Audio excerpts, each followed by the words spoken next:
আপনি কিভাবে 2024 সালের সঠিক নিয়মে গুগল প্লে স্টোর অ্যাকাউন্ট খুলবেন আজকের এই ভিডিওতে আপনাদের দেখে দেওয়ার চেষ্টা করব।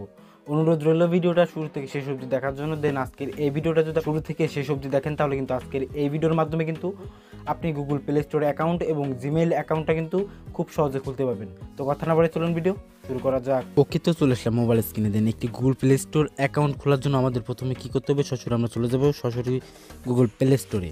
ওকে, তো সরাসরি গুগল প্লে স্টোরে চলে যাওয়ার পর এই দিকে দেখতে পাচ্ছেন সাইন ইন বলে একটা অপশন। দেন সাইন ইনে একটা ক্লিক করে দেবো। ওকে, তো সাইন ইনে ক্লিক করে দেওয়ার পর জাস্ট এখানে কিছুক্ষণ লোডিং নেবে। দেন এখানে আমাদের কিছুক্ষণ ওয়েট করতে হবে। ওকে, তো তারপর দেখতে পারবেন সরাসরি আপনাদের যেমন একটি ইন্টারফেস শো করছে। এখান থেকে জাস্ট কী করবে, জিমেইল অ্যাকাউন্ট খোলার জন্য এই দিকে দেখতে পাচ্ছেন ক্রিয়েট অ্যাকাউন্ট বলে একটা অপশন। সরাসরি ক্রিয়েট অ্যাকাউন্টে একটা ক্লিক করে দেবেন।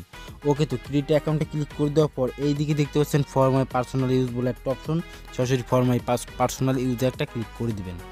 ওকে, তো ফর মাই পার্সোনালে ক্লিক করে দেওয়ার পর এইখান থেকে জাস্ট কী করতে হবে, এখান থেকে আপনি আপনার নাম এবং এইখান থেকে আপনি আপনার পদবিটা দিয়ে নিচের দিকে দেখতে পাচ্ছেন নেক্সট বলে একটা অপশন। নেক্সট অপশন একটা ক্লিক করে দিবেন।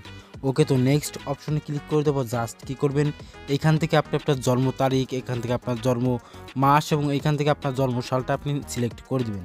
ওকে, তো এখান থেকে আপনি আপনার জন্ম তারিখ, জন্ম মাস, জন্ম সালটা দিয়ে এই দিকে দেখতে পাচ্ছেন একটি জেন্ডার বলে অ্যারো বাটন রয়েছে। সরাসরি অ্যারো বাটনে একটা ক্লিক করে দিবেন।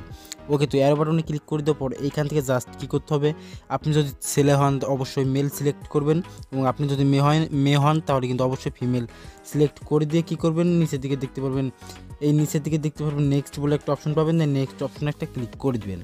ওকে, তো নেক্সট অপশনে ক্লিক করে দেওয়ার পর এইখান থেকে কিন্তু আপনাকে একটা ইউজার নেম সিলেক্ট করতে হবে। দেন স্ক্রিনে একটি ইউজার নেম দেখতে পাচ্ছেন স্যাম্পল স্বরূপ, এইভাবে কিন্তু আপনাকে একটি ইউজার নেম এখান থেকে আপনাকে বসিয়ে দিয়ে কী করবেন, নেক্সট অপশনে একটা ক্লিক করতে হবে।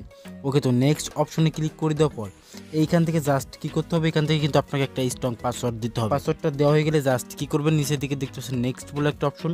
সরাসরি নেক্সট অপশনে একটা ক্লিক করে দিন। তো নেক্সট অপশনে ক্লিক করে দেওয়ার পর এইখানে দেখতে পাচ্ছেন, এইখানে দেখতে পাচ্ছেন এখানে কিন্তু আমাদের জিমেইল অ্যাকাউন্টটা কিন্তু খোলা হয়ে গেছে। যে নিচের দিকে দেখতে পাচ্ছেন আমরা নিচের দিকে দেখতে পাচ্ছেন যেই ইউজার নেমটা দিলাম সেই ইউজার নেমটাও কিন্তু শো করছে।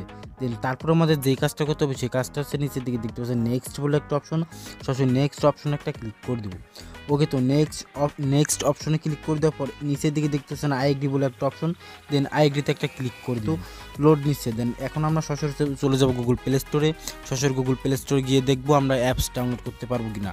আমরা যদি অবশ্যই অ্যাপস ডাউনলোড করতে পারি তাহলে আমাদের জিমেইল অ্যাকাউন্টটা খোলা কমপ্লিট হয়ে যাবে। ওকে, তো আমরা চলে আসলাম কথা না বাড়িয়ে সরাসরি গুগল প্লে স্টোরে। ওকে, তো এই উপরের দিকে দেখতে পাচ্ছেন আমাদের কিন্তু জিমেইল আইডির কিন্তু লোগোটা দেখাচ্ছে। আপনি চাইলে এভাবে কিন্তু খুব সহজ একটা জিমেইল অ্যাকাউন্ট খুলে নিতে পারেন। এই ছিল ছোট্ট একটি বিষয় আপনাদের মাঝে শেয়ার করার।